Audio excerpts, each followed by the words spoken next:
Pasti teman-teman tahu ya kalau misalnya dalam kehidupan ini pastikan kita dihadapkan pada berbagai macam cobaan. Salah satunya itu kecobaan kenikmatan duniawi. Memang suatu hal yang cukup manusiawi jika seseorang itu memiliki kecenderungan rasa suka atau tertarikan terhadap hal-hal yang bersifat duniawi, melakukan segala cara untuk mendapatkan kenikmatan duniawi. Pada era globalisasi ini, manusia mudah kali terlena akan hal yang bersifat duniawi. Seperti yang teman-teman tahu, kalau misalnya sekarang ini tren itu dapat berubah setiap minggu, bahkan setiap hari, dan orang-orang pastikan berbondong-bondong untuk mengikuti tren tersebut. Mencintai dunia secara berlebihan itu memiliki dampak yang besar bagi kehidupan kita.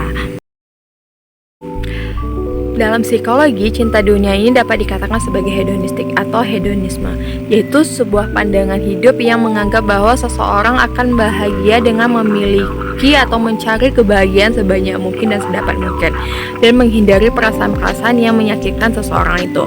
Hedonisme merupakan ajaran atau pandangan bahwa kesenangan atau kenikmatan merupakan tujuan hidup dan tindakan manusia. Pandangan hidup ini hanya ingin memperoleh keuntungan sebesar-besarnya dan hanya berlandaskan pada materi keuntungan semata. Cinta dunia atau hubbu ad-dunia adalah penyakit iman yang berakar bahwa dunia adalah tujuan akhir kehidupan, sehingga akhirat dilupakan. Padahal nyatanya dunia adalah jembatan menuju akhirat. Kenapa sih cinta dunia itu bahaya? Pertama, dapat membuat lalai. Kedua, mengakibatkan seseorang cinta terhadap harta benda yang mana membuat banyak penyakit hati seperti rakus, tamak, angkuh, pamer, sombong, dengki, serakah, dan banyak lainnya. Lalu yang terakhir adalah terlalu memikirkan dunia, pontang-panting siang malam mengejar dunia. Tadi karena kita udah ngebahas hedonisme, nah kita juga harus tahu nih cara kita terhindar dari sikap hedonisme. Yang pertama itu adalah pengendalian hawa nafsu dan pengendalian diri. Pengendalian diri untuk memiliki segala hal, untuk memiliki sesuatu itu didorong oleh hawa nafsu. Nah, untuk kita terhindar dari itu, kita harus menguatkan iman kita, karena landasan diri ini adalah untuk menguatkan iman. Jika seseorang memiliki iman yang kuat, ia akan mampu untuk menahan hawa nafsu. Yang kedua adalah bersyukur.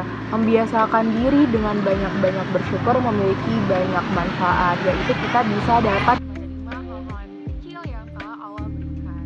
Yang ketiga adalah qanaah. Qanaah, kita dapat rela menerima dengan lapang dada.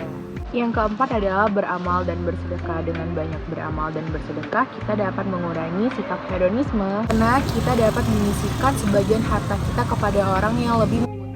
Yang keenam adalah hidup sederhana dan jangan boros. Dengan memulai hidup yang lebih sederhana, kita dapat mengatur kebutuhan atau lifestyle kita dengan lebih baik dan menghindari dari sikap hedonisme.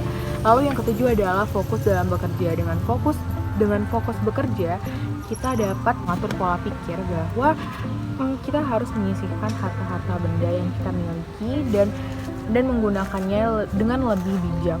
Nah, tips-tips di atas dapat kita lakukan untuk menghindari dari sifat-sifat hedonisme. Yang paling penting adalah letakkan sesuatu itu sesuai porsinya. Jika kita untuk akhirat, kita harus fokus pada akhirat dan menentukan sesuai porsi-porsinya. Dan untuk dunia, kita juga harus melakukan yang terbaik dan dengan tujuan untuk akhirat. Dadah, terima kasih, sampai jumpa. Seperti pepatah dari Ibnul Qayyim mengatakan, engkau tidak akan menjumpai manusia yang paling lelah daripada orang yang dunia menjadi keinginan terbesarnya dan dia berambisi dengan mengerahkan segenap kemampuan untuk mendapatkan dunia.